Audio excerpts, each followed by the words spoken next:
When the Roman Empire invaded Britain, the tribes were split on how to respond. Some resisted fiercely, while others, like the Iceni tribe under King Prasutagus, tried cooperation. Prasutagus hoped to secure his people's future by becoming a client king of Rome. He even wrote in his will that half his kingdom would go to Emperor Nero while the other half stayed with his family. This plan backfired spectacularly. After Prasutagus's death, the Romans ignored the will entirely. They stormed the Iceni lands, looted their wealth, and claimed everything for themselves. To solidify control, Roman officials and soldiers humiliated the Iceni. They flogged Queen Boudica, Prasutagus's widow, in public, and her daughters were assaulted. This brutal act of disrespect and violence became the spark that ignited rebellion. Boudica, furious and determined, called on neighboring tribes to join her. Many were eager, as they too had suffered under Roman taxes, land seizures, and arrogance. These tribes, including the powerful Trinovantes, rallied behind Boudica, seeing her as the symbol of freedom. Together, they formed a massive rebel force. The Romans, confident in their superiority, underestimated the brewing storm. Their forces were stretched thin, with Governor Suetonius Paulinus leading a campaign in Wales. With Roman attention elsewhere, Boudica prepared to strike. The stage was set for one of the most famous rebellions in British history. Boudica's army, a coalition of the Iceni, Trinovantes, and other tribes, unleashed chaos. Their first target was Camulodunum, modern-day Colchester, a Roman settlement and former capital. Camulodunum wasn't just a symbol of Roman rule, it was a slap in the face to native Britons. The Romans had built a temple to Emperor Claudius there, forcing locals to worship their conqueror. The resentment boiled over into violence. The rebels stormed the city, overwhelming the small Roman garrison. The locals, unprepared and unarmed, tried to find refuge in the temple of Claudius. The Britons, fueled by rage and determination, surrounded the temple and burned it down, killing everyone inside. Camulodunum was left a smoldering ruin. Roman reinforcements arrived too late, only to be ambushed and destroyed. Boudica's next target was Londinium, modern London, a growing trade hub.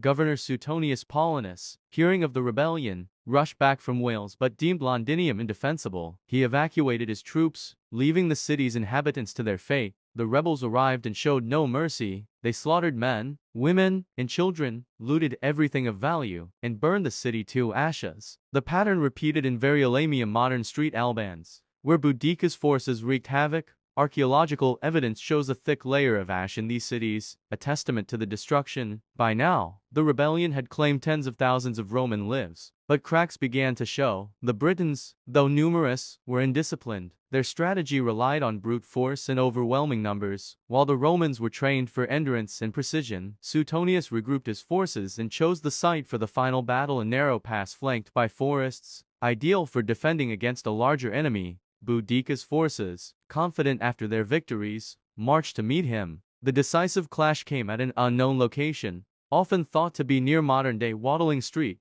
Governor Suetonius Paulinus positioned his vastly outnumbered Roman army, only about 10,000 men, within a narrow gorge, with dense woods protecting their flanks. This strategic choice neutralized Boudica's superior numbers, forcing her army to attack head-on. Boudica's forces, numbering an estimated 80,000 or more, arrived with high morale. Their past victories made them confident, but this confidence masked their lack of cohesion. Their army, composed of warriors from multiple tribes, was a powerful but chaotic force. Behind them, families and wagons followed, hoping to witness another triumphant victory. This decision to bring non-combatants would prove disastrous. As the battle began, the Britons charged, screaming war cries. The Romans held firm in disciplined ranks. Their pile of deadly throwing spears rained down on the advancing Britons, breaking their momentum. Once the Britons were within striking range, the Roman legionaries moved forward in a wedge formation, their shields locked and their short swords gladly stabbing with deadly precision.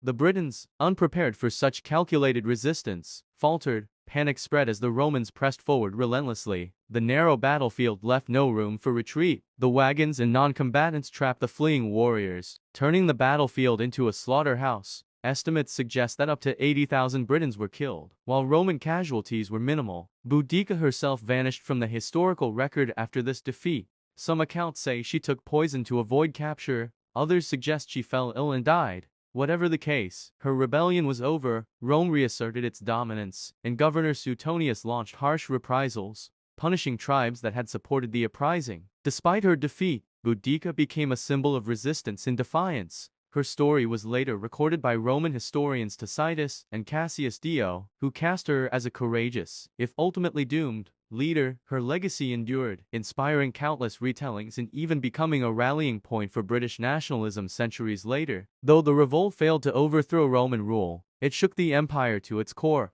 forcing it to reconsider its policies toward conquered peoples. The name Boudica remains a reminder of the fierce resistance to oppression and the enduring fight for freedom.